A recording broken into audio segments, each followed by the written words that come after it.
قال رسول الله صلى الله عليه وسلم من فطر فيه صائما আল্লাহর রাসূল বলেন রমজান মাসে কোন রোজাদারকে কেউ যদি ইফতার করায় আপনার কোরআনেওয়ালার জিন্দেগীর গুনাহগুলো আল্লাহ মাফ করে দেন। সুবহানাল্লাহ। আপনি অন্যকে ইফতার করাইলেন, আপনার গুনাহ আল্লাহ মাফ করে দিবেন। ওয়া ইতকু রাকাবাতিহি মিনান নার, আল্লাহ তাআলা আপনাকে জাহান্নাম থেকে বাঁচার ব্যবস্থা করে দিবেন। সুবহানাল্লাহ।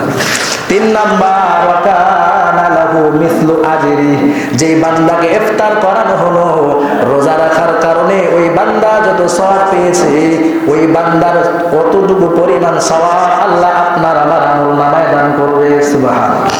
আল্লাহর বান্দা রোজা রেখে যতটুকু সওয়াব পেয়েছে আপনি একবার ইফতারি করানোর মাধ্যমে ওই সওয়াবগুলো পেয়ে গেলেন। এখন প্রশ্ন জাগতে পারে, আল্লাহর বান্দা বেচারা রোজা রাখছে, তার সওয়াব কি কমবে কিনা?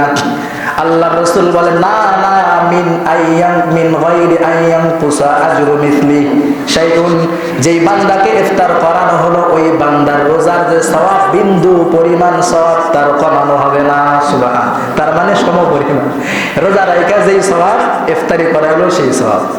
সুবহানাল্লাহ। এই সুযোগ কি রমজানের বাইরে পাওয়া যাবে? যাবে না। তাহলে এই জন্য রমজান মাসে একজন আরেকজনকে ইফতার করানোর চেষ্টা করা, যার যতটুকু সামর্থ্য আছে। পারবো তো ইনশাআল্লাহ?